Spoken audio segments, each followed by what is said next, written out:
Good morning, everyone. Welcome to beautiful Hartford, Connecticut today.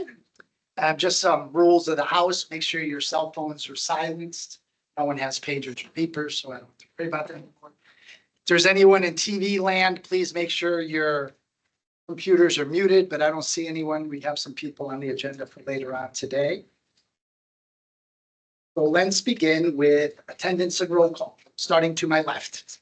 I am Dina Taylor. Reminder, Arian Bonte, Commissioner. Angelo DeFazio, Commissioner. Richard Carberry, Commissioner. Debbie Chisholm, Commissioner. Samples Board Administrator. Okay, very good. Let's call the first pharmacy up for new pharmacies. Is Kava Fusion CT here? Come on up. Yeah, you just stand in front here. Sure. And that's Commissioner Carberry, Mr. Chisholm, come down. And Stephen Lane. Who's Stephen? Long, yes. Steve Long. Okay. Steve, Frank Esposito. please raise your right hand. You swear to tell the truth, the whole truth, and nothing but the truth, so help you God. Very good. For the record, state your last name. Long. Spell it. Long. Is there any, well, it looks like there will be some infusion at this pharmacy, so that's answered. Is there any physician ownership at the pharmacy?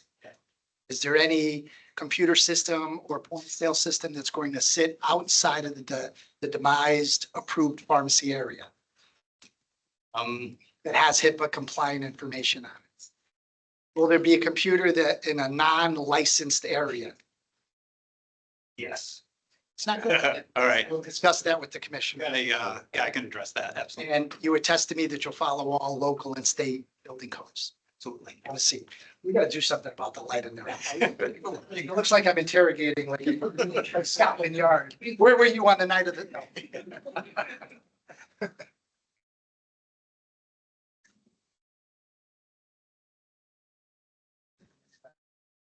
Have a fusion.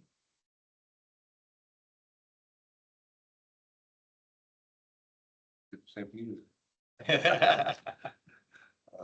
You're the-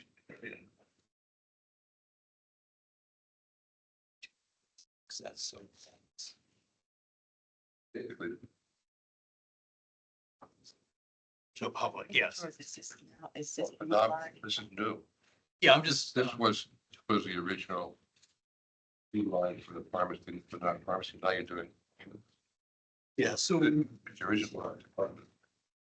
This is 4,185. yes. If you license this whole area, you no longer have that issue. Correct. Yeah. This is now. Originally in the drawing, this was outlined as the pharmacy. Correct. But then he just mentioned about having charges with. Yeah. This area. Additionally, Yeah, you So won't. this will be the new one. that's the new one. We accept that as the new one, yeah. Then they're fine. Okay. That one is the, To, Yeah. Yeah. David, you feel like this will be another, and there's this license here. Same. Here. Her in. Reception. If you don't like her, This would be she takes like. this pharmacy.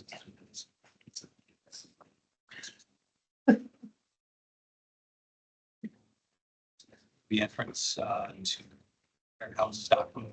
She guys stay.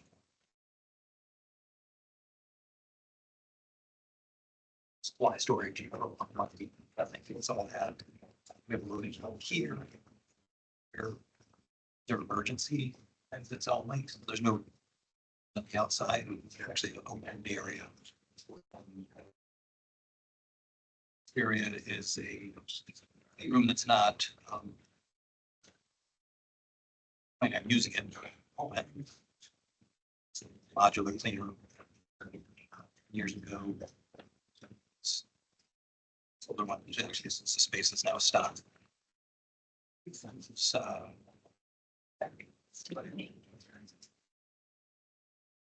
says the one which is your room, so all the servers here. Yeah. We do have a safe. So, And no controlled substance.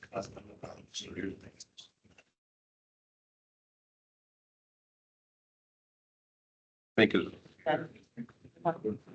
They'll walk in for. Yeah. residents. Yeah, age. This over here, there was The a sink sink there, here, it's that's still not there. part, it's right here. Yep. But on the other thing, I don't know. If you're not using any of the room or. Yeah. Right, right.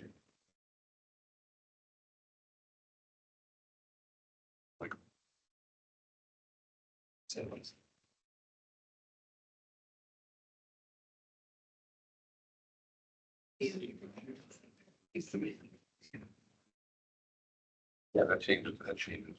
Now, so you don't have to. It's right there. Everything. They had. You're from them. It's think that's.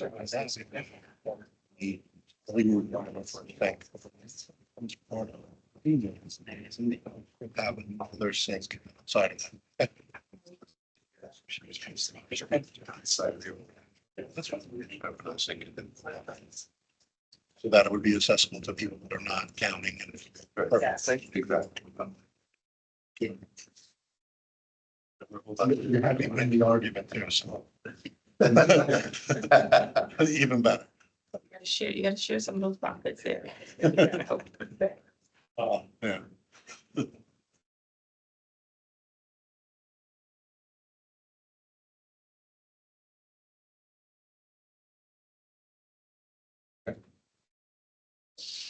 Fantastic. Thank you. Appreciate Good it. luck. Thank you very much. It's fast. Be the fastest infusion pharmacy application ever. Hats off. Either that or commissioners are getting soft. See those blue lines? That's See the those blue pharmacy. lines? The whole thing is now enclosed. All right, perfect. The terminal now is.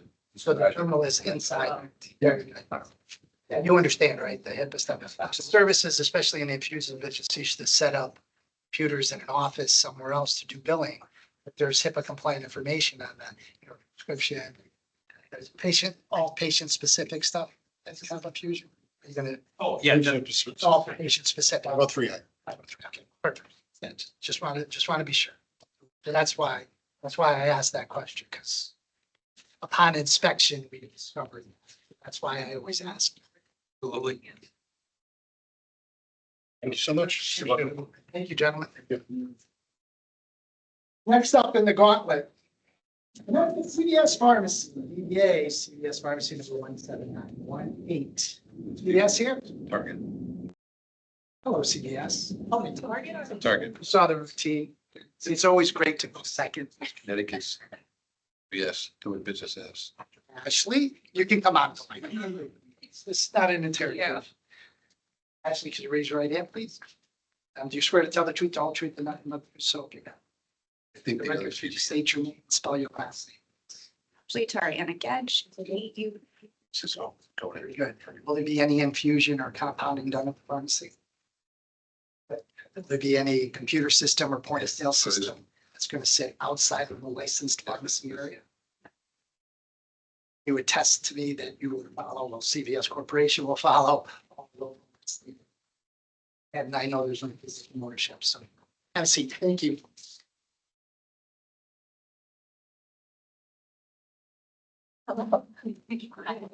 Morning. Good. See that? Right there. All right. Because I have a video like this. So there's a secret here.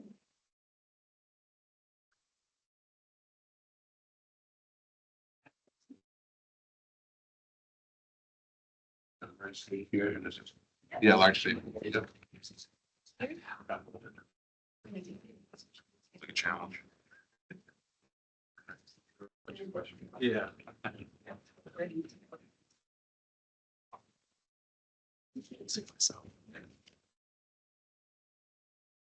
Something thought, yeah. This is in the- inside of Was there a reason to see this? it was actually. I actually. Yes,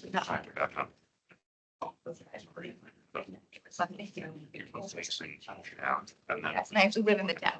So they, actually, a lot of the town members actually got together and we all donated the area why they were deciding on anything. Sure, and then the town finally agreed to having a Target there. So there'll be a Target pharmacy, there'll be a Starbucks. Yes. Yeah, that's what I saw. Similar to the Target in that has names.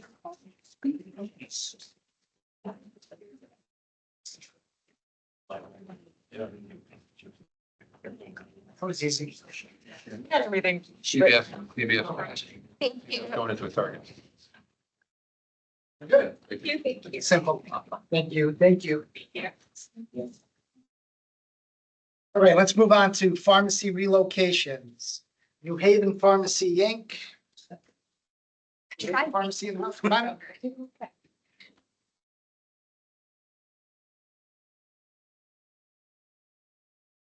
Akil, is your last name Sheikh? Akil, how are you? Do you swear to tell the truth, the whole truth, nothing but the truth, yourself? You got it. Record, state your name and spell your last name. Shake, that's H-A-I-K-H. Good, and then the relocation, will your new pharmacy do any infusion or compounding? No compounding. Will it be a pharmacy system or computer system? Maybe a larger sales system that's outside the licensed pharmacy area? Good, and any physician ownership? Good, have a seat. Yeah. This one's relocation. Yeah, I could. The big one. The first place, I think it's 374. You go to 374. So you're the same building. Building right next to it. So we're just like a driveway. So that's the official town name. We confirmed the address. That's what it's people. B. B. So there's a clinic. So it's. a separate address. Yeah, I'm a little confused about that as well, to be very. If I sent mail to 374 Grand Avenue, it would put Suite B and go somewhere else, right? It should go to me, correct? If it didn't say. It's just. Oh, yes. The separate. There must be a space somewhere. There's a space In between. between. Yeah, there's literally a driveway between it. Okay, it's, We're trying to better off bricking it up and say. yeah, I don't know, the I would town agree. is very, I would agree. sorry, I don't know if you guys can read it or whichever. Sorry. You on the agenda before? You on the agenda before? Yeah, so- For me, I remember this. Oh, sure. Maybe somebody else came here. Correct. Okay. So walk us through. So it's a entrance, just waiting here. Find out.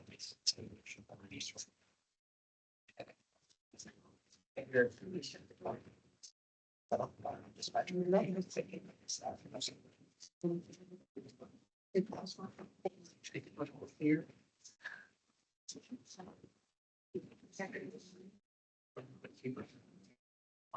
The rack, which is like a server, right? The office room. Wait for. Students, any students here today? Students? So, Yeah. he should be. So here to sign. So typically there's quite a few students, but just to, we haven't tell what's happening here is we approve all plans, right? There's certain specific security requirements and square footage, et cetera. So what we do is we make sure that Do we it, we approve just the strictly template or make certain changes to follow all the regulations. Just want to make sure. Because there's only a finite number of Says- agents to go out and inspect these. Yeah, I just went out and know goose chase out there and didn't have a template that was approved. It would take forever to get these things. So everyone comes in, whether it's a new pharmacy, again, relocating, or they make structural changes to their remodels, they have to come in and get it. It's just not a way for the state to make extra money. There's rhyme and reason behind it because of agents to go out. Nobody's gonna be using the central center race, so we can get down. But on the departments, they give it. The basement and a second. That goes into the, yep, that goes second floor, this goes into the basement for storage or where. Things go. Correct. Every customer front, nobody customer back.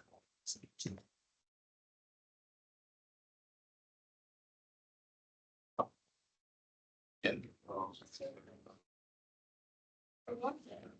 You can keep all of it.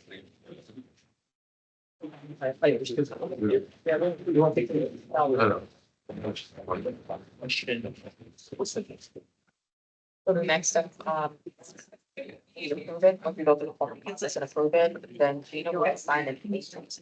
And that agent will contact you, whatever number is on the application, they will contact you. You let them know when she's coming. Gotcha. They'll contact you. pretty quick. Yes. They'll let them know. Sounds like a good one. Gotta go. Whatever you want to see. Yeah, people. And I put myself what number it is. If you don't have, you might want to get with Gina, just make sure she has the right number. And if for some reason you don't hear, please, no, hope to hear from an agent, we got the Gina. So, okay. Thank you. The transfer. Transfer. Yeah. Yes, sorry. Sit back down, again. Sorry, No, it's okay. sorry, that's the transfer. Yeah. You're moving just like. Right. So. Location. Yep. There's already have the pharmacist and be one person, and the other person.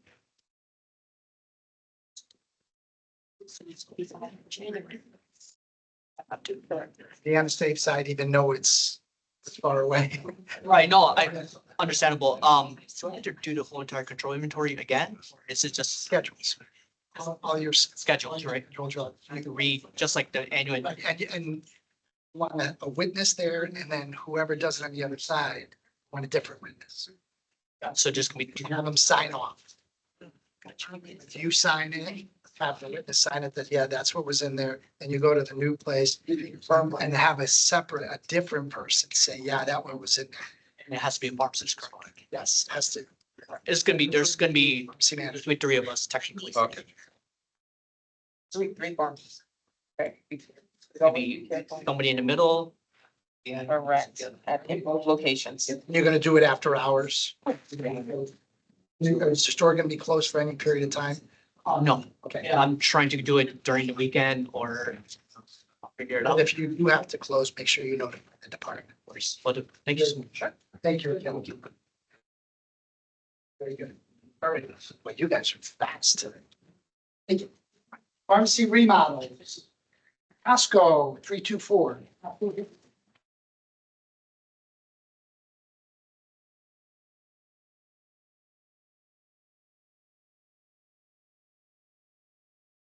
Get out of the light. Get out of the irrigation room. Raise your right hand. Write it down if you don't. Something. But you don't have to do it. We're given This for the record, state your name, spell your last name. please. Jeffrey Merzinski, CZYNSKI. Oh, I read it. I have to tell people I should take a look. Yeah, that's a remodel. I'll just ask you. Oh, it's actually remodel. Point of sale systems sit outside the licensed pharmacy. And the remodel, are you adding sterile compounding? And you would test, you'll follow, well, it's Costco. Costco would test, they'll follow all building codes. Very good. Have a seat. Closed. Everybody. Morning, morning. So I have this gigantic blue. Well, how are you? Oh, no, gigantic. I know. It's gigantic. Putting it at the quiet. I know. So here's like the perspective.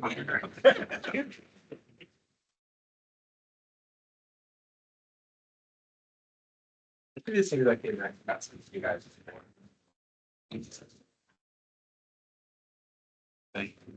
So basically, the whole warehouse is getting where they're the wall and adding space in the warehouse. The side of the wall is not moving. What we're doing is we are updating our area. Right now, we have Off month in between. computers outside of our portion of the pharmacy and everything. So, yeah. So anytime think moving forward, we're going to this kind of standard where we're putting gate over here, we're moving our door over here, and our consultation area over here.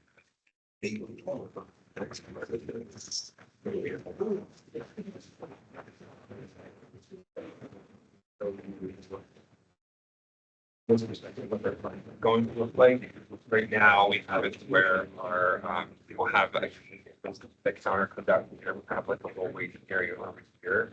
So now this will be all including the computers, we have register counter right here. Our this is the door going in inside. This will be our door. Inside of the part, it's not changing into those walls. It's just this copy area right here.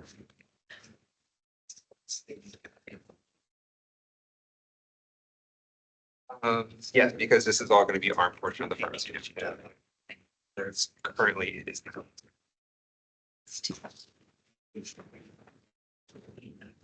Actual pharmacy itself. Yeah. That's how you have everything. It's just a.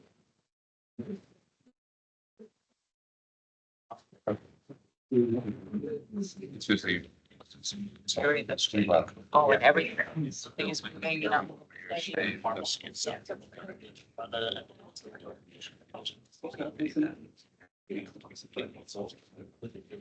This is, we're picking this part up as the portion of the pharmacy.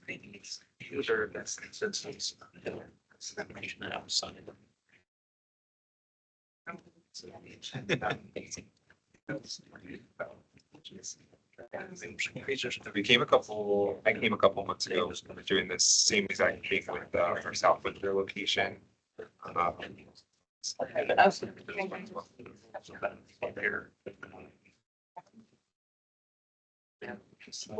Looking the construction to start in September, early October.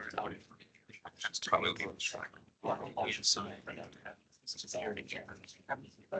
Many I've never seen. No, those are the. I'm all new to Every this. single thing, you know, there comes a time where it's like. Stop. Like, it's always confession.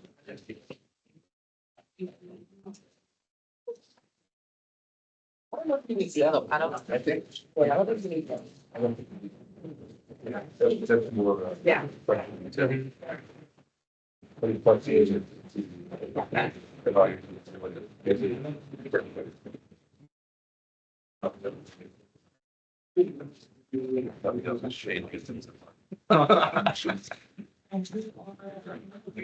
I'm the pharmacy supervisor. Lisa is our hire. I saw on the agenda how you done this as the manager.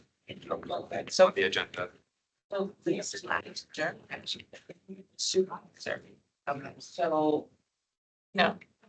Who do you have listed as the manager for Costco? Jackson. I'm not apply for it that way. I believe in the email, I just said I was supervisor, my manager, Lisa, will be attending the meeting as well. Yeah. So just to note that, remodels we don't. Yeah, but just because she's listed, like, she's listed as the manager, you're the manager now. State, Yeah, it's Lisa. it's Lisa. Okay, that's what I was asking. Yeah. Okay. He's listed on the license. and Gotcha. That's what I wanted to know. Good luck, Lisa. My best friend from the elevator. Oh, from the other, you guys go way back. I remember her this morning in the elevator. Yes. Have a great day. Here. So much. Take care. Thanks, Jeff. Thank you. Who's up next? Here we go. Let's remodel. ShopRite Pharmacy is up there. Up right here. Not you here. ShopRite's been like $100. Up right here. Going once. Twice. So, come on back. ShopRite is a no-show. No, sure. Come back, we're all done.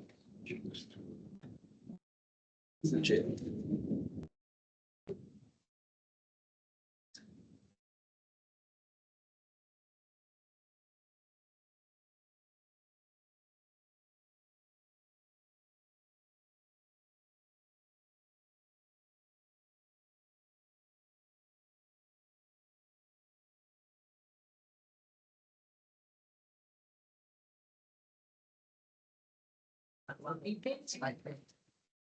60. All right, in the matter of new pharmacies, do I have a motion to accept Kava Fusion Connecticut LLC in Wallingford? A motion to approve as presented. Do I have a second? Second. All in favor, say aye. Aye. Opposed, abstentions, so moved. In the matter of Connecticut CVS Pharmacy LLC DBA CVS number 17918 in Guilford. What is your pleasure? Motion to approve as presented. Do I hear a second? Second. All in favor, say aye. Aye. Opposed, abstentions, so moved.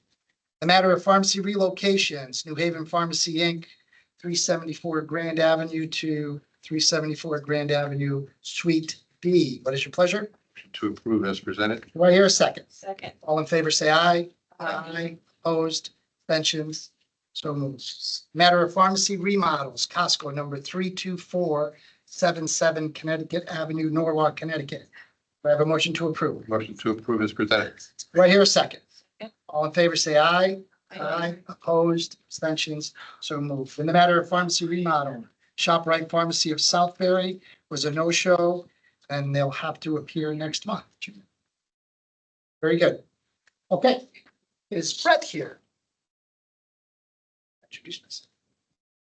Commissioners, this is Brett Ayala, covering for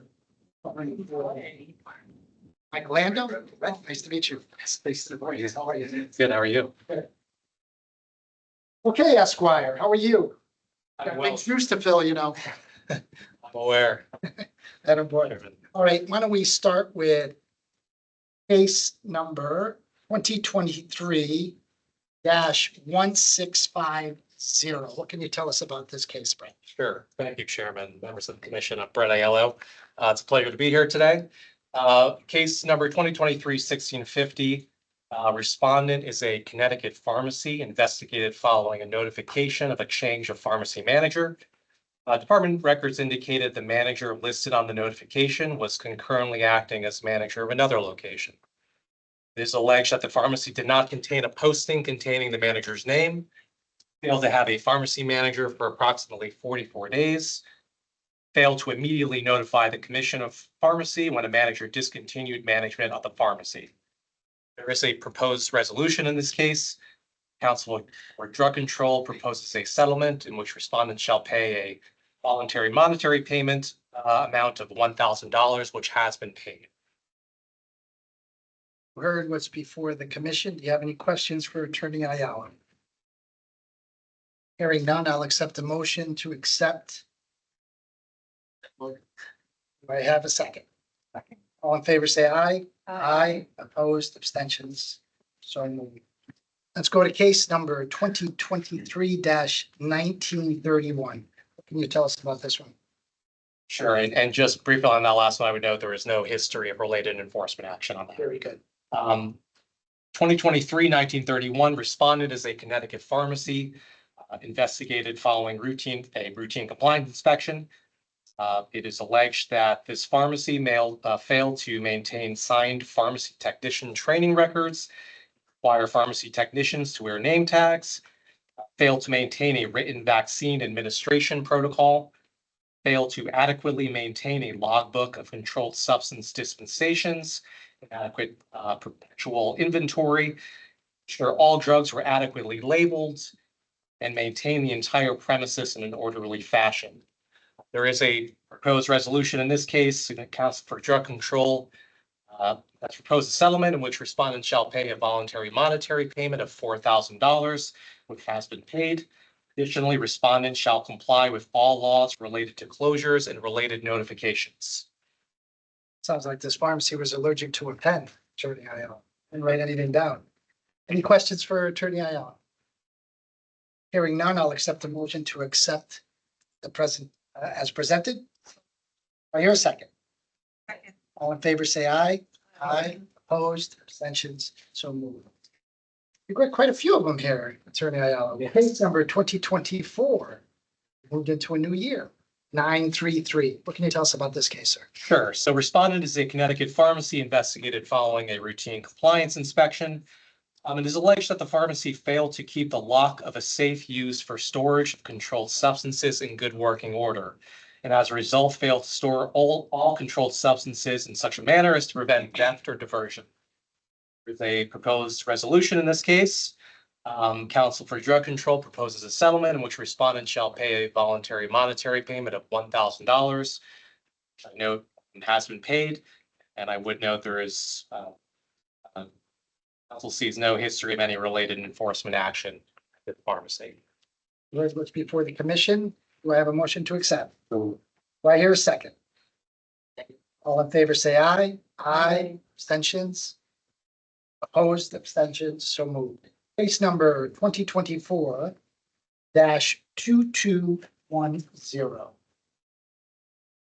Thank you, Chairman. Respondent is a Connecticut pharmacy investigated following contact concerning an unrelated notification. When agents attempted to speak with the pharmacy manager, it was determined that the pharmacy manager was on a leave of absence, and it is alleged that notice of absence was not provided to the Commission of Pharmacy. It's further alleged that the pharmacy failed to be managed for a period of time, failed to immediately enroll the name of the new acting pharmacist manager, closed for more than one calendar day, and closed more than twice in a 30-day period. Closure notifications were provided to the Commission of Pharmacy. As for a proposed resolution in this case, council proposes a settlement in which respondent shall pay a voluntary monetary payment of $2,000. I note has been paid, shall comply with all laws related to closures, pharmacy management, and related notification procedures. Any questions for Attorney Aiello? I have just one on this one, Attorney Aiello. Were there any previous incidents at this pharmacy on record? Not on record that I see, Chairman. Okay, very good. I'll accept the motion to accept the presentation as presented by Attorney Aiello. So moved. Do I hear a second? All in favor, say aye. Aye. Opposed, abstentions. Let's move on. Case number, we're going back in time. Case number 2023-1872. What can you tell us about this one, sir? Sure. So the respondent is a Connecticut pharmacy investigated following a routine compliance inspection. Commissioners, it is alleged that the pharmacy failed to maintain premises in a clean and orderly fashion. A clean and orderly condition. Failed to conspicuously post the pharmacy license and pharmacy manager name. Adulterated and misbranded drug stock. Failed to report all unscheduled closings. Exceeded the technician ratio. Failed to maintain technician training logs, and failed to maintain a safe for storage of Schedule II controlled substances, securely locked except for the actual time required to remove or replace needed items. There is a proposed resolution in this case. Council has proposed a settlement in which respondent shall pay a voluntary monetary payment of $7,500, which has been paid.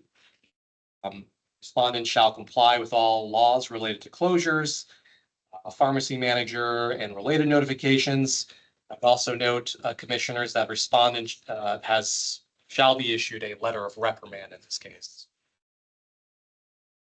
All right, just to be clear on this one, Attorney Aiello, is the pharmacy being fined and the pharmacy manager is receiving a letter of reprimand, or is this a pharmacy manager? I believe it is just The pharmacy. pharmacy. Do you know, I don't know if Michael footnoted, is the pharmacy manager being looked at this in any way? If I may have a moment, I'll just. Yeah, sure, I'm just My curious, notes and, because it sounds like there's some failures on the pharmacy manager side as well as the pharmacy here. And that's fine if you don't know it. I could bring it up. I can footnote it and bring it up when Michael. and I can review the letter of reprimand as well. That'll be next. That'll give it to us.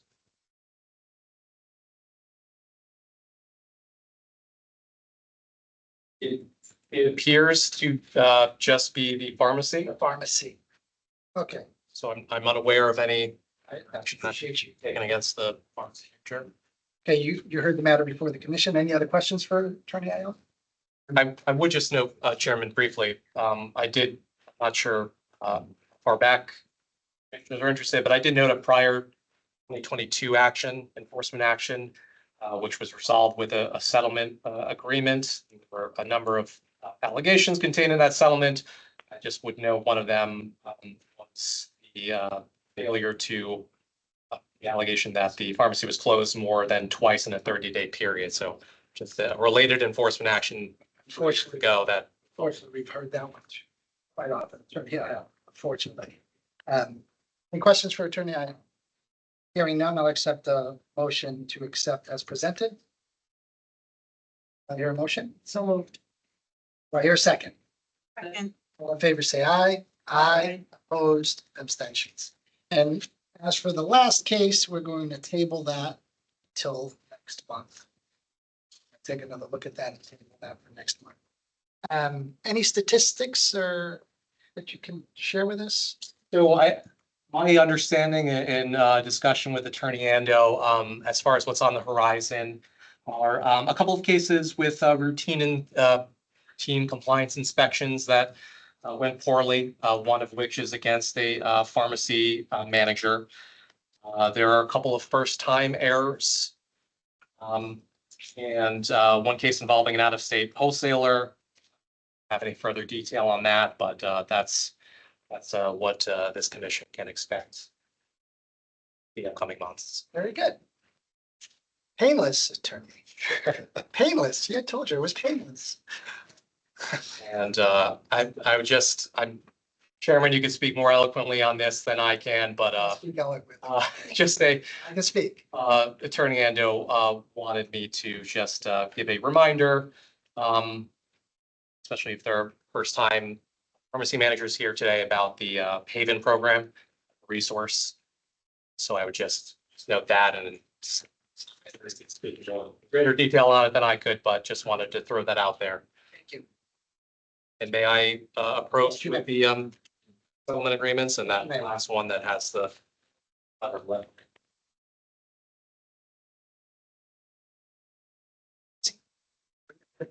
Good, how are you?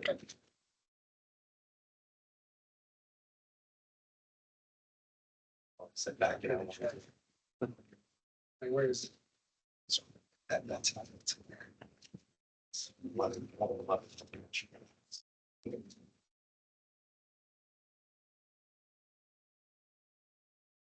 Enjoying your time.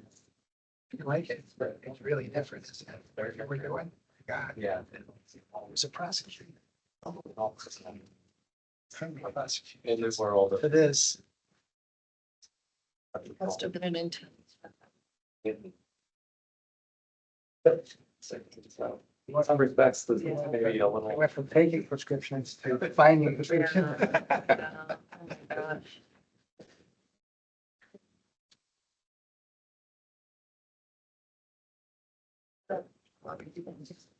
It's January.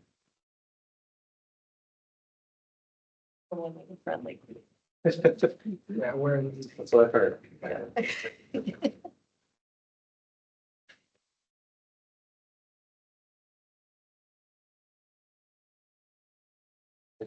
I'm sorry. Did I miss one? I think I missed this one. Sure. First time. Oh, the letter. Happens when I don't get the sticker. First. That means that I. Oh, yes, thank you. And then this one. That's it.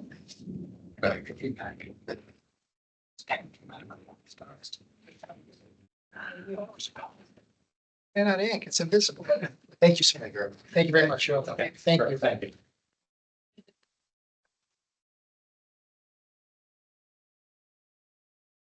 Okay, let's move on to first-time managers. All first-time managers, if you want to come up and just line up here, please. And so I'm apologizing ahead of time. Probably going to butcher a lot of these names, so as I call them, just let me know you're here, okay? Once, you guys can come up in front of it so the light's not in your eyes. Yeah, you can stand right in front here. Doesn't matter. Okay, ready? Hadnad Dagger. Yes. How do you say that? Wow, you said that right. Alan Douglas. Alan Douglas. It must be with Shopper and some. Okay, right.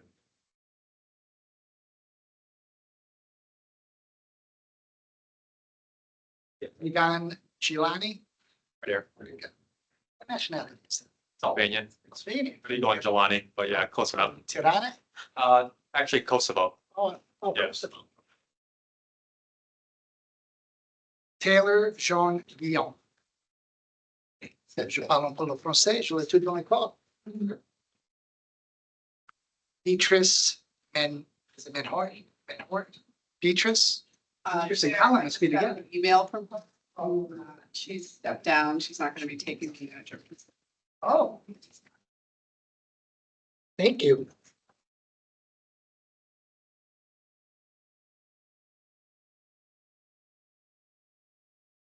Samia Sabir.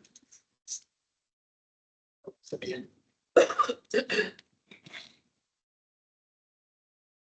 Mariam, is it Sila or Sila? Sila. How do you say your first name? Thank you. And I didn't call your name. Is it on here? Am I missing a page or? And who?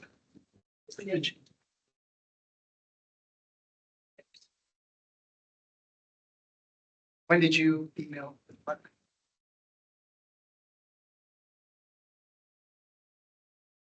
Should have raised your hand when I called one of the others.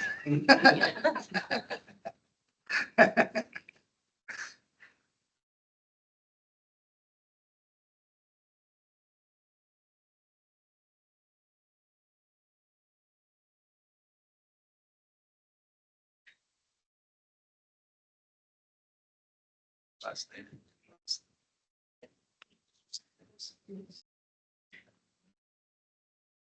Actually, the name of the city that I was born in.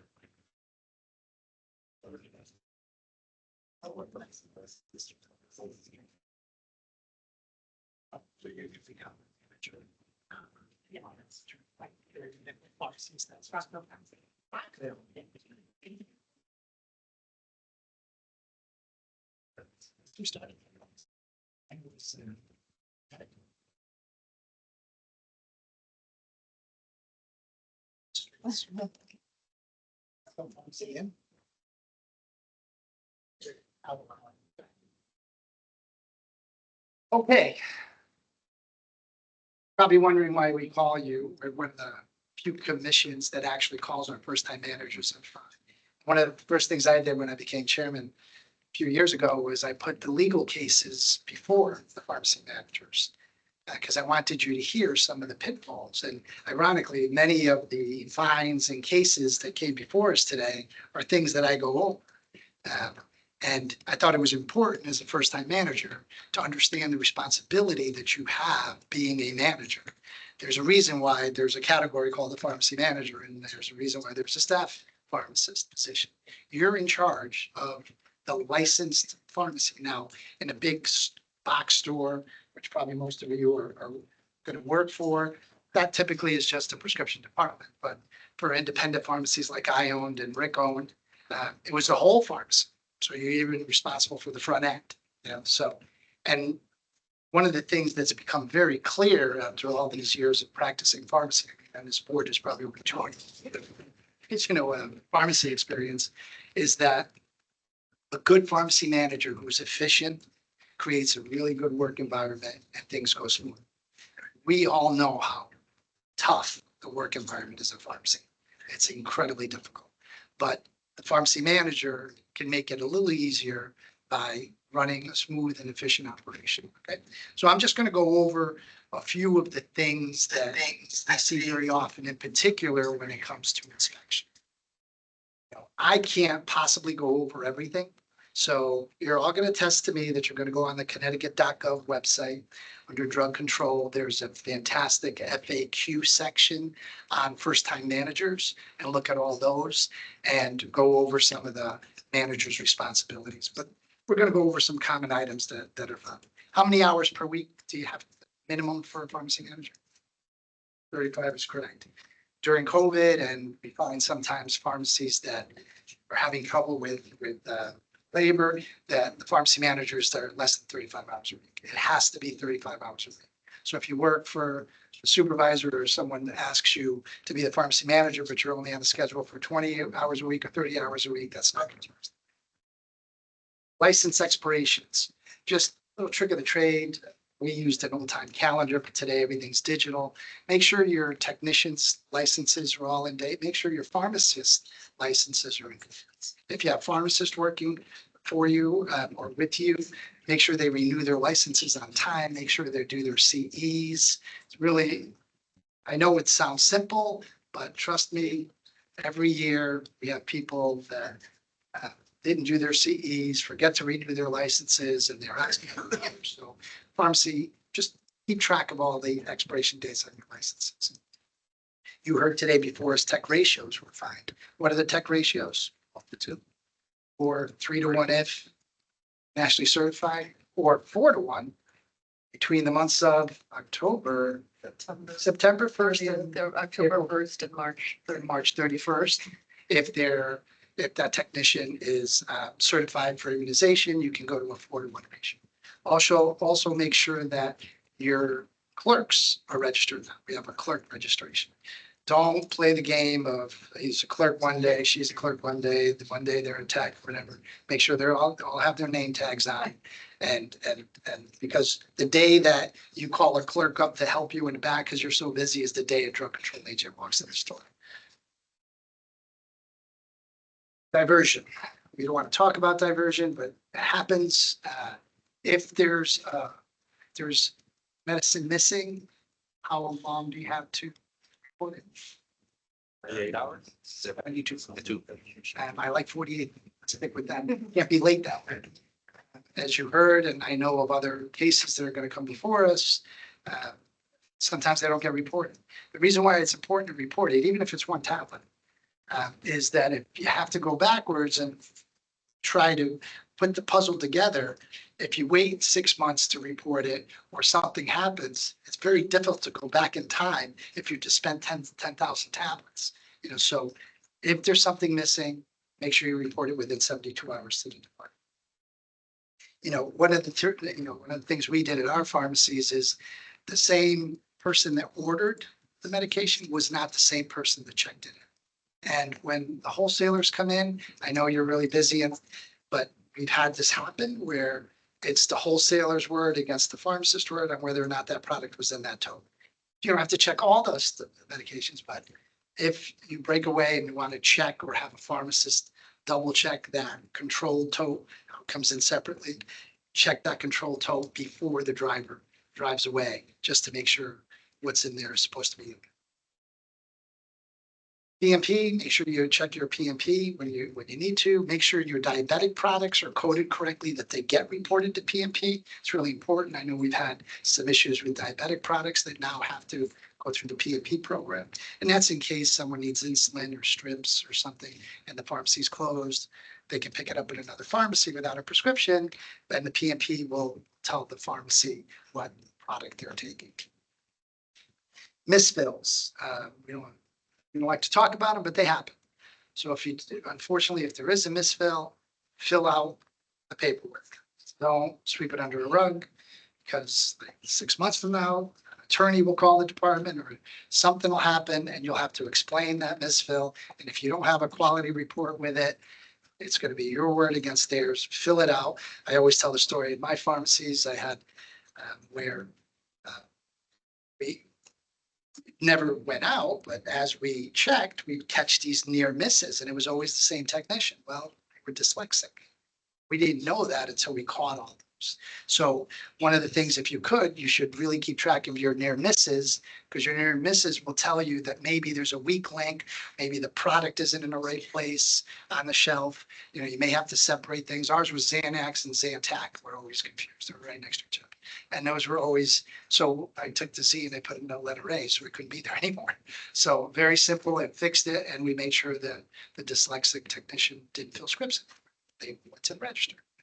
So So near misses, if you can keep track of it, and if there is unfortunately a misfill, fill out a quality report and make sure you notify everyone involved, the patient, the physician, everyone involved.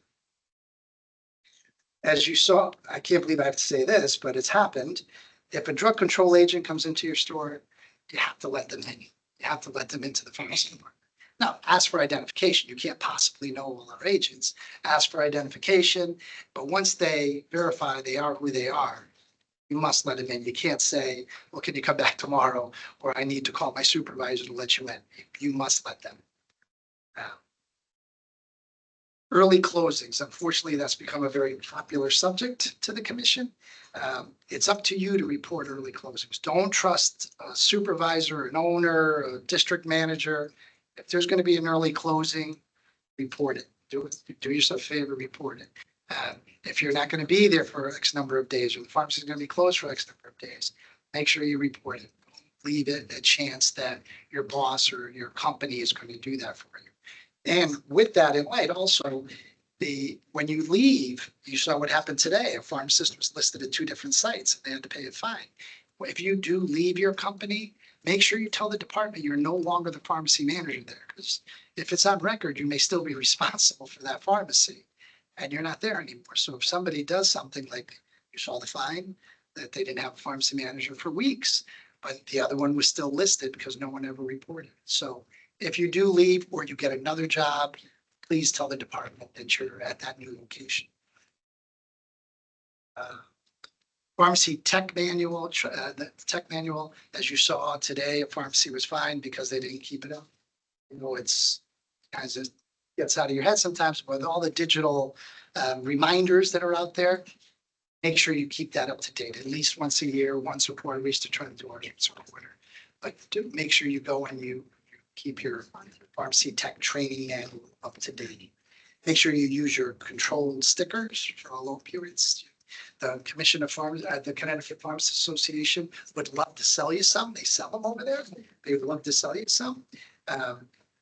And with that, before I give you some closing remarks, Commissioner Iguate will talk to you about the MedWatch program. Commissioner. Thank you, Chairman. Well, congratulations on all your leadership roles here. This is a great milestone in your career. And as you can tell, the whole spirit of this is a conversation, right? We want you to be successful. Everything the chairman just told you about is just, you know, again, how you can be more successful and effective. So another thing we like to remind you about is go to the FDA MedWatch site and sign up to receive the push emails. Looks like many of you are working for large organizations and they probably will let you know about recalls and lot numbers and things like that. But at the end of the day, it's really your responsibility. And this way, the information will come to you. A little while ago, there's been a notice on Chinese manufactured plastic syringes and, you know, them not delivering the full dose. So again, stuff like that is going to help you to be, you know, that great source for the providers and the patients that you serve. So we just like to let you know about that. So the other thing that I know it's helped me and I was involved, I know Commissioner Carberry and Commissioner Guante, I know Commissioner Chisholm has a lender in her silo of expertise. Join associations, join your pharmacy associations, whether it's Connecticut Pharmacy Association, whether it's NCPA, APHA. It's invaluable, the information that associations can do, and it's doesn't cost a lot. It's really important to join yours. And if you have a specialty in pharmacy that you like, I'm sure they have an association for pharmacists. Please join it. I know Attorney Ayala was nice enough to bring up Haven Health, the Haven Health program. It's an outstanding program. It's for pharmacists and pharmacist interns, and it's completely confidential. If you know of a pharmacist, or if you feel mental burnout or impairment or addiction or, you know, substance abuse, 100% anonymous, 100% confidential, there for pharmacists and pharmacist interns if it's needed. It's called the Haven Health Program. You probably noticed on your renewals, a little piece of that goes to, it's there for us, for pharmacists that need the help. And with that, I'm just going to leave you with do no harm, use good judgment. And remember, company policy sometimes may go against state policy. I can assure you, state policy is always going to win out on that.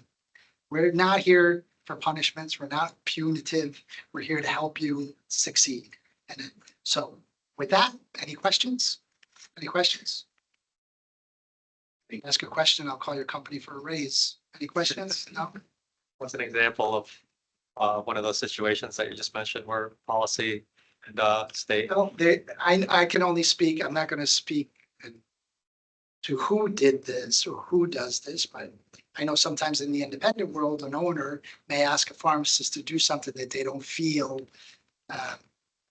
comfortable or ethical with, and they should speak up. And very often a pharmacy manager doesn't speak up, especially in a big giant corporation. If you need help, you need help. If it means you need another pharmacist to be able to handle that volume, because I will guarantee you that the one thing that we really take to heart is public safety. That's why we exist, is for public safety.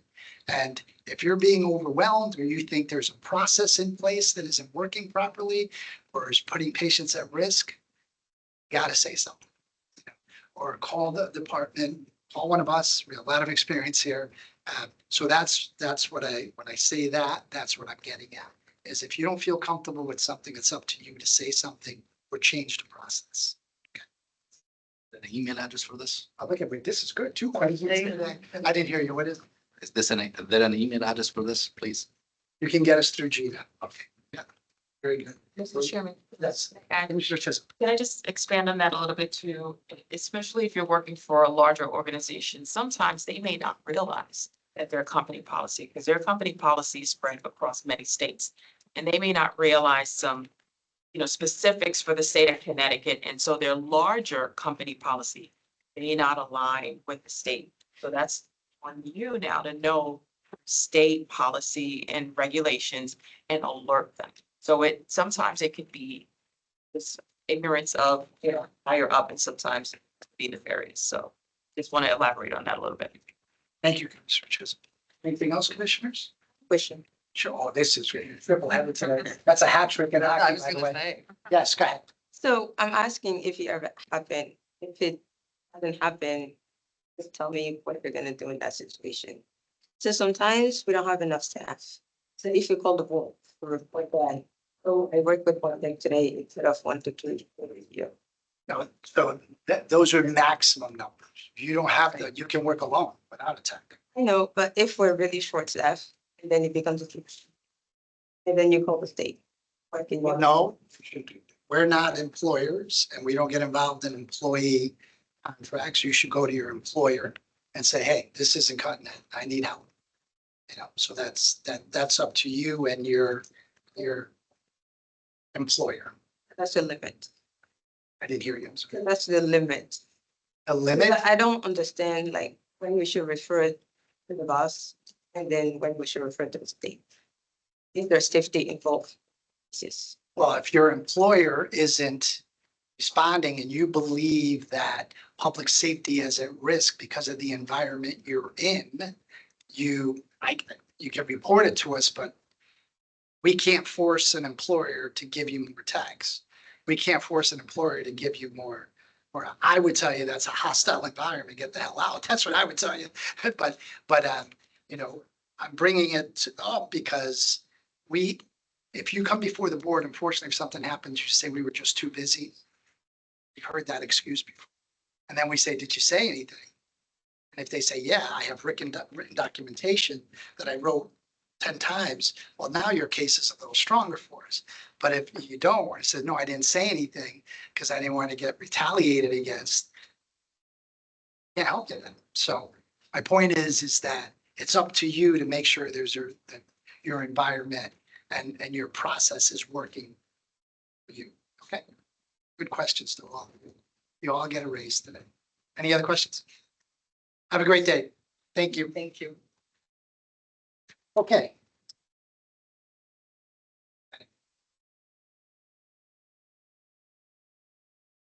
Oh, I think we go to TV land. Can you hear me out there in TV land? Yes, You Commissioner. can unmute your computer.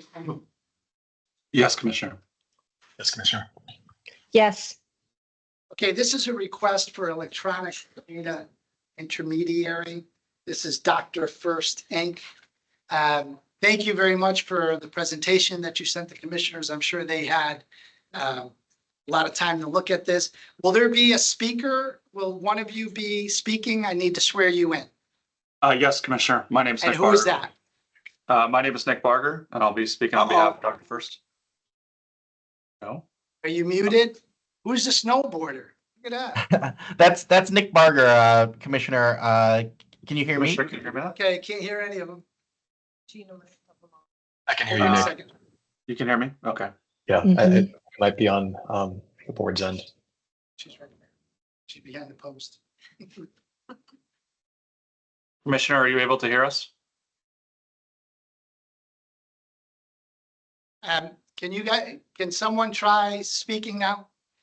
Yes, Commissioner, can you hear us? Gotcha. Can you hear me? Can you raise your hand if you can hear me? Okay, so you can hear me.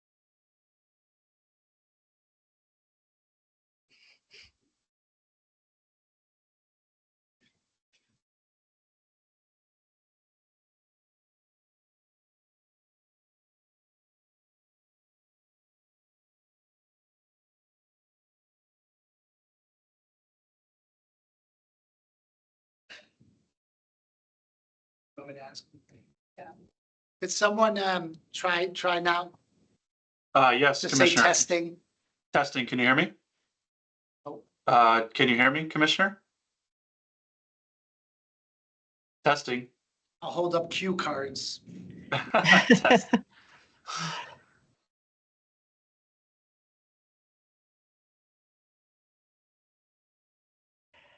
many years did we do this? Yeah, almost 2 years, probably close to 2 years. Close to 2 years. Do you imagine doing this for almost 2 years during COVID?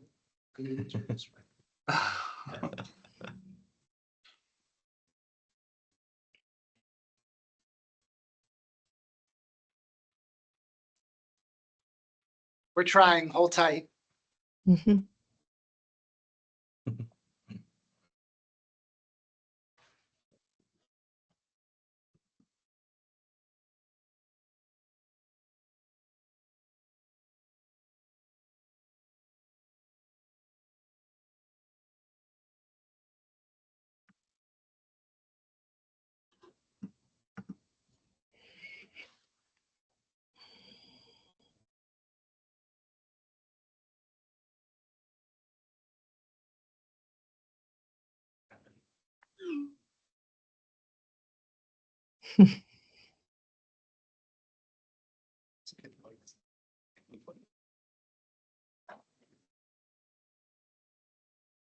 Didn't wake up, I should play like 6:30 in the morning. I mean, midnight.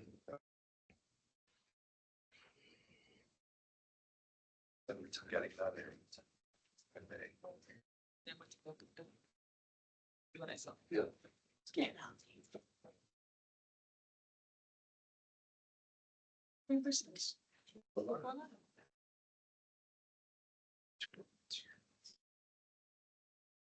That's right next to you. I love the screen. Not that big, but like. No, we wouldn't have to. You sure? Came from the zoo or something?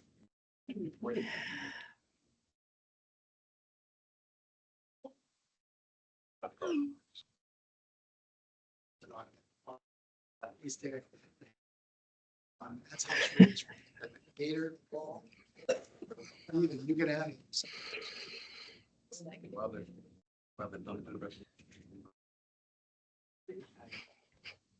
You know what? While we're getting this done, we're gonna move on and in the agenda. Okay? Is that okay, guys? Yes, thank you. Yes. Like, can someone say testing or something? You're all unmuted now. Unmute one more time. I apologize. Testing, Testing. no. Testing, can you, Thank you. I'm sorry. We're gonna work on it on our end and we're just gonna continue on with the agenda, okay? Okay. All right. How about reciprocity interview candidates? Commissioner Linder. Chairman, so we had a total of 10 applications this month. For the minutes, we will be adding one additional application. This is Andrew Curtis, reciprocity from South Carolina. I did review all applications. They're all in order, no issues. With that, I will make a motion to approve all applications. Do I have a second? All in favor, say aye. Aye. Opposed, abstentions, so moved. Now we turn it over to the Commissioner Nguante show.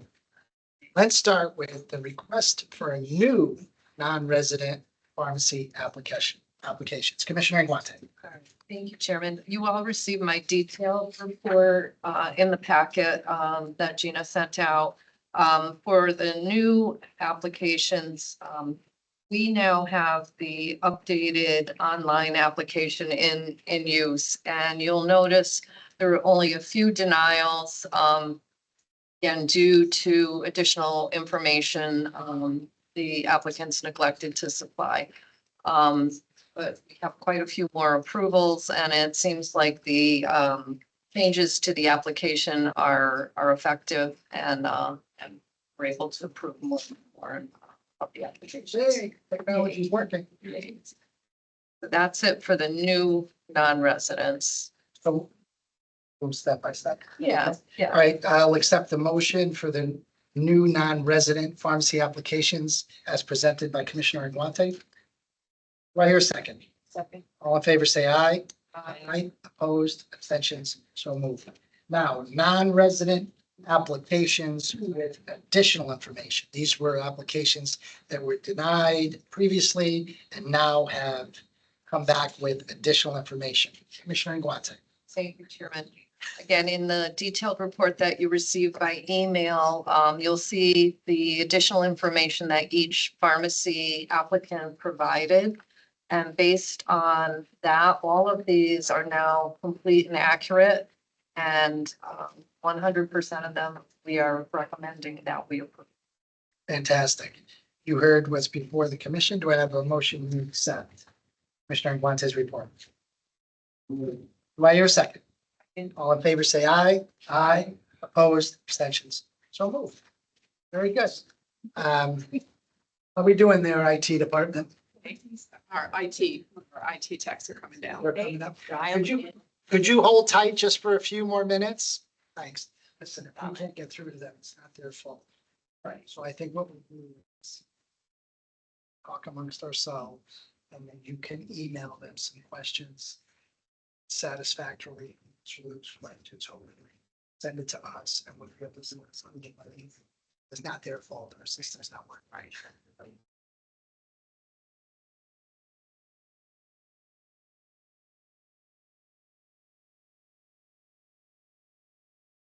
It's not eavesdropping.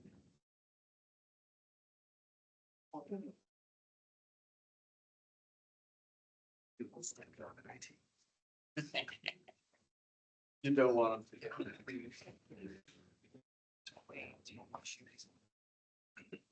Back it right away, yeah, so.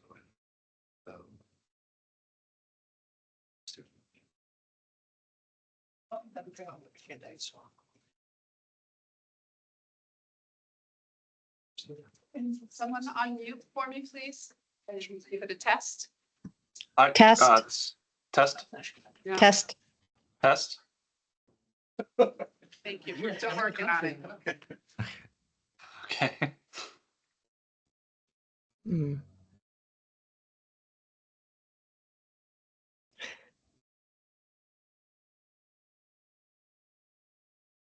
We have another test, please. Test. Test, Test. Are you, okay, yeah. Test. test. Yoo-hoo. Test.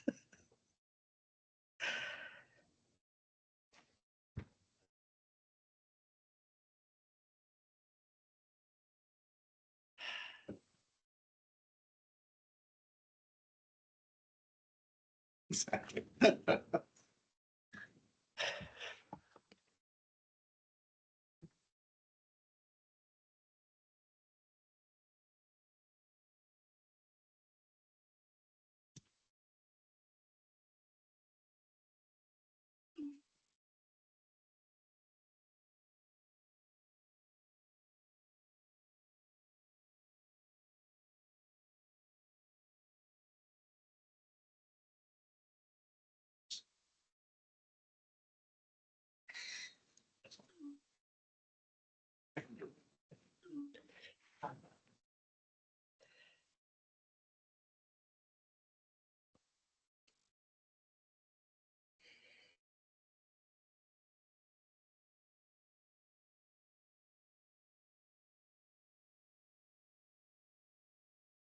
Can we have another test, please? Test? I am Can speaking. we do another test? I am speaking. Can you hear us? Thank you.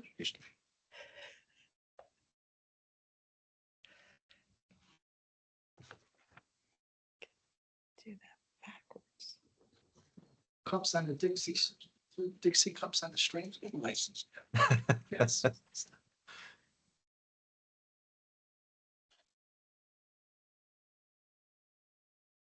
Ourselves on this on this. So these EDIs, right? I'll make the question. Okay.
It's a good call. Good call.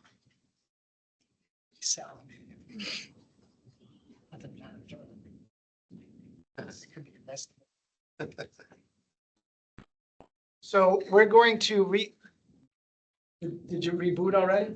Yeah, we rebooted. Could someone try a test now, please? Oh, we haven't rebooted yet. So if we lose you, please dial back in. We're gonna try to reboot the system. And if that doesn't work, we're gonna set up a laptop here on our table to be able to listen to you in a very cozy environment. Sounds good. Thank you. Thank you.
Okay, let's test it one more time. We rebooted the system. Test. Hello, test. Ah, Need to show up on the Testing. transcript. oh, I'm sorry. All right, we're going to try to set up a laptop. Amongst us, we're gonna go that way. And then if that doesn't work, cups on a long string, Dixie cups on a long string. That'll work. That's like. Hmm.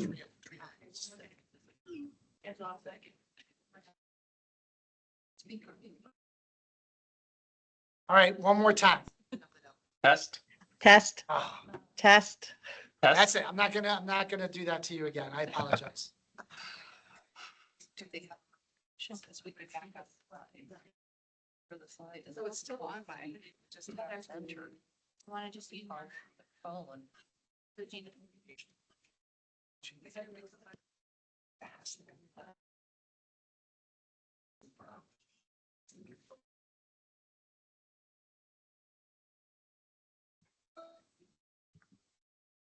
So it's working. Hi, how are you? Hi, how are you? How are you? Oh, no, we're not doing that. Not doing that. Not doing that. Is that because I am up mute. I'm up mute. Yeah, can you hear us? Yes. Oh my gosh. It's like a Charlie Brown. And turn that mic and unmute yours and just slowly talk. How about now? Okay, can you hear Yes. me? Yes, we Yes. can hear you, board. Commission? If I turn it down? Well, because I turned the mic down.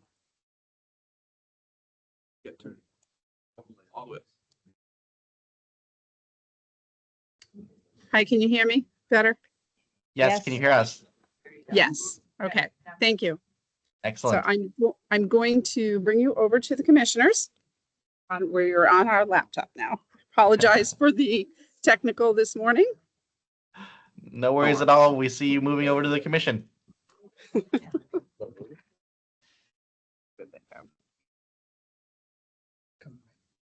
right, let me put this one down. Put it right up here.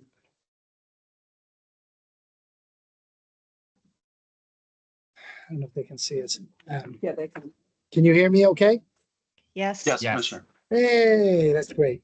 Okay, who's going to be doing the majority of the speaking because I need to swear them in? My name's Nick Barger. I'll be doing the majority of the speaking and Okay. I'm joined Also, by Mary Ellen Kane as well. Could you raise your right hand for me, Nick? Do you swear to tell the truth, the whole truth, and nothing but the truth, so help you God? Yes. Very good.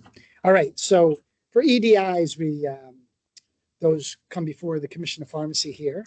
And, we have some routine questions that we've asked many EDI companies in the past, but why don't you tell us a little bit about your history, the process, your specialty in this particular arena, and any other states that you're doing business in currently?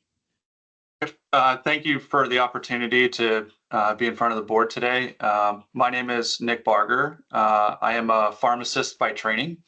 I've spent the majority of my last 15 years of my career in healthcare technology, focused on electronic prescribing, electronic health records, and pharmacy technology. I've had the opportunity to work with several industry standards committees over the year in support of the federal health IT rollout that happened in the 2010s. I'm here today on behalf of the company Dr. First, where I lead the product groups. Dr. First brings over 20 years of experience in e-prescribing and medication management. We process 240 million prescriptions annually across 2,000 hospitals, and we work with over 270 electronic health records nationwide.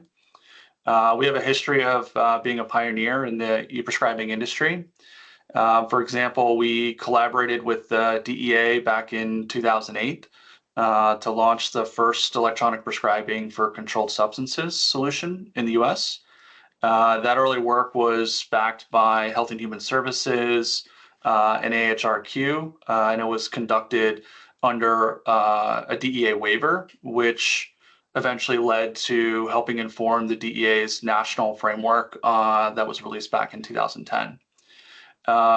Our product teams that build our solutions are made up of clinicians, pharmacists, physicians, nurses, as well as technologists. And a little bit about why we're applying for EDI today. First, just want to mention we've long supported e-prescribing in Connecticut, working to transmit prescriptions through another routing partner. And because now we're directly connecting to pharmacies, we're seeking approval from the board. Our prescription orchestration platform, what it does is it operates as an extension of the prescribers and pharmacy systems, not as an independent intermediary. But in the interest of full regulatory compliance and transparency, we're seeking approval as an electronic data intermediary. We understand what brings us before the board's regulatory jurisdiction is our role in facilitating the transmission of prescriptions to pharmacies. But our platform is going to deliver more functionality that goes beyond just routing of prescriptions. The platform's designed to provide an end-to-end support for prescribers, pharmacies, and patients with a focus on safe and effective e-prescribing. A little bit about our platform from a data and security, privacy, and compliance perspective.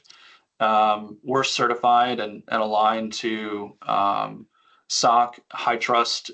We also are a certified e-prescribing vendor for the DEA's Title 21 CFR 1311 requirements. And we're also certified in the federal health IT program that's administered by the ASTP, which was formerly or recently renamed to the ASTP from ONC. And our certifications are publicly listed on the certification product list website that Health and Human Services administer. We operate in conformity to HIPAA as a business associate or a subcontractor. We do not sell or monetize patient or prescriber data. Our technology and processes from a security perspective, they implement what's known as a zero trust architecture, which includes multi-factor authentication, FIPS level encryption, and NIST aligned audit logging. And finally, we take seriously our commitment to prescriber autonomy and patient choice, and we don't restrict patient or prescriber choice of pharmacy in any way. And our decision support tools that we provide to prescribers are all validated by real-world clinicians. I'm happy to take questions from the commissioner and the board. Well, I have a quick question. If you don't monetize data, what's the business model? Is it a per click fee and you don't encourage the physician to use a different resource that may monetize the transaction? I'm just curious. I mean, it's music to our ears because, not monetizing data is something I wish my pharmacies did a long time ago. But I'm just curious on how that works. We license technology to electronic health record vendors, prescribers, hospitals, and pharmacy systems. So our customers are directly with the electronic health records from a business-to-business entity or to prescribers, directly hospitals, as well as pharmacy systems that dispense prescriptions. So your system will sit on an Epic or on a pharmacy software system, something of that nature. Yeah, that's a reasonable way to look at it. We are directly embedded inside of those systems. Yeah, that's right. Excellent. Any questions for? Yeah, curious. Commissioner Inguante? Hi, yeah, I'm curious. Are you in other New England states at this point in time? Yes. So our solutions are deployed nationwide in all 50 states today, including every state in the surrounding New England area of Connecticut. Okay. So we're the last state on your list? Is that it? It is one of the states that is on our list, yes. Okay. Interesting. And Commissioner Taylor. Hi, can you tell me, are the country that do? I apologize, I could not hear the question over the line. Yeah, it's through the computer. You want me to? Oh, yeah, say? yeah. On behalf of Commissioner Taylor, her question is there other companies in the country that is performing this particular type of e-prescribing?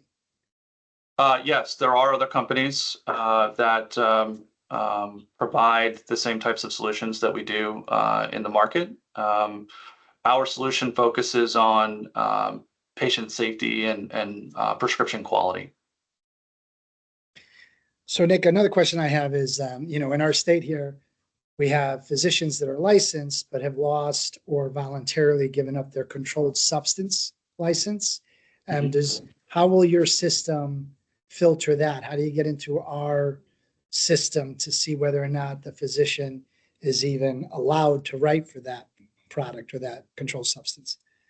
Yeah, so from a technology perspective, the prescribing solution is certified according to the 1311 Title 21 EPCS requirements from the DEA.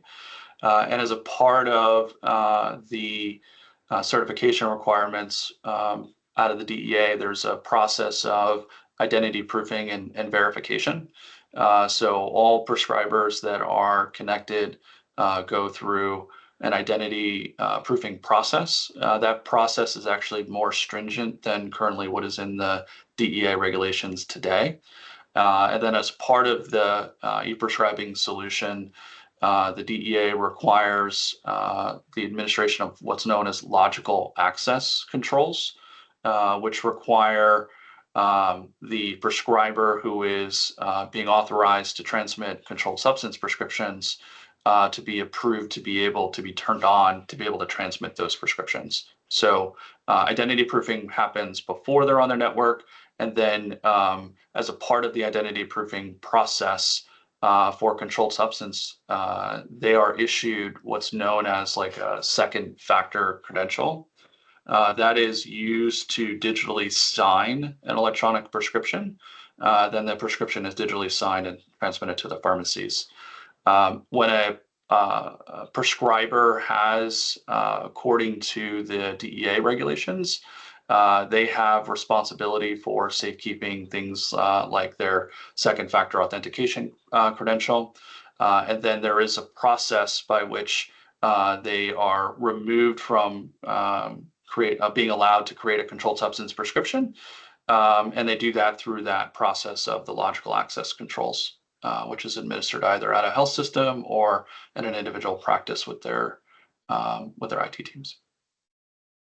Nick, can this scenario ever take place where a physician using whatever system they have transmits an e-prescribed controlled substance and the pharmacy that they send it to can't receive it because they're not part of your platform? Is that a scenario that can exist or no? Yes, that scenario can exist. If the pharmacy is not connected to the technology platform, they may not be able to receive the prescription electronically, and it may need to be delivered in an alternative means for the patient. I don't know if I like that answer, but it is the answer. Subscription model. Oh, it's a fee-based revenue Yeah. model. Yeah.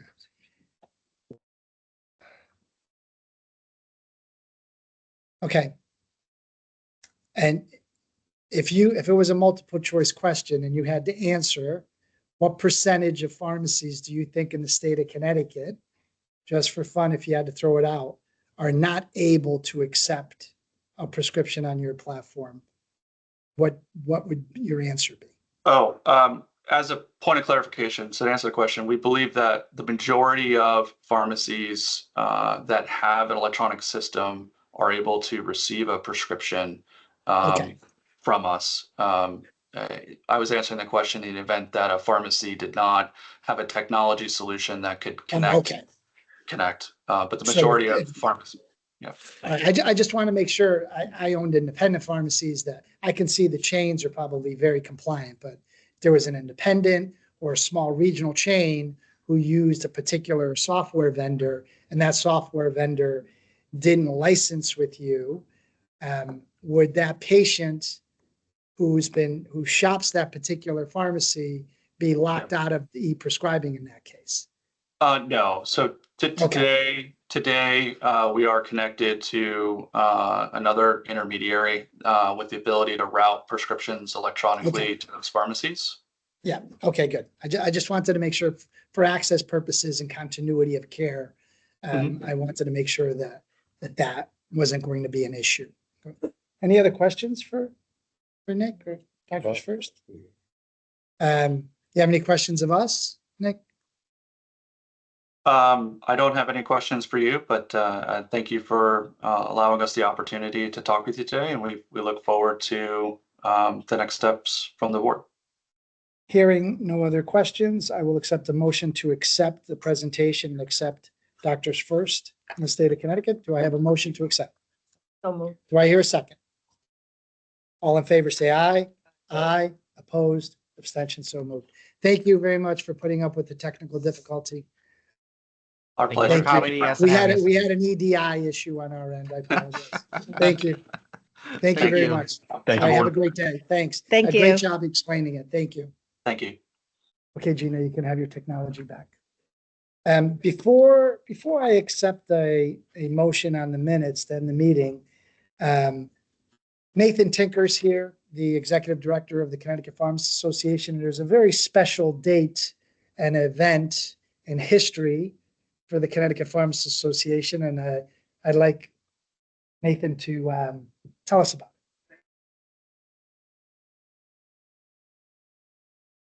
it. Yeah. Too close. We're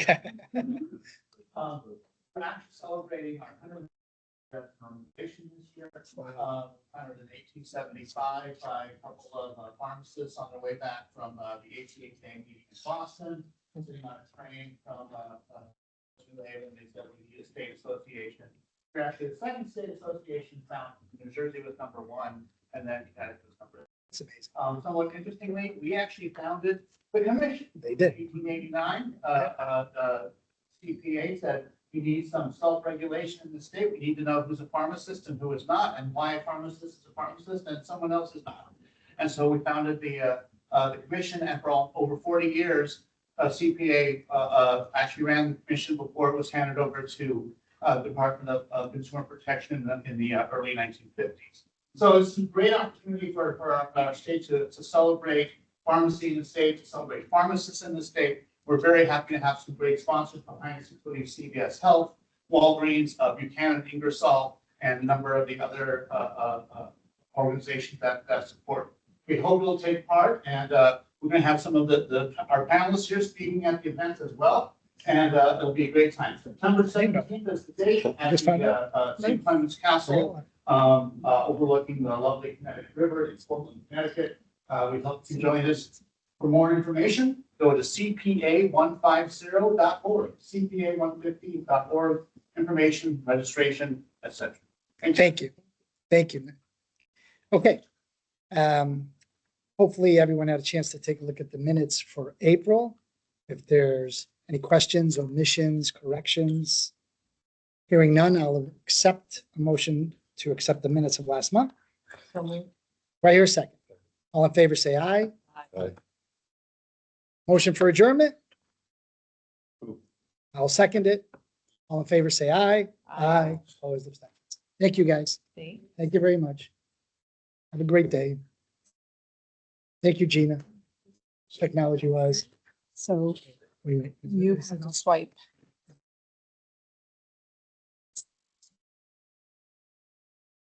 I think,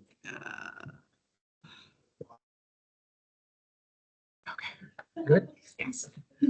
so you just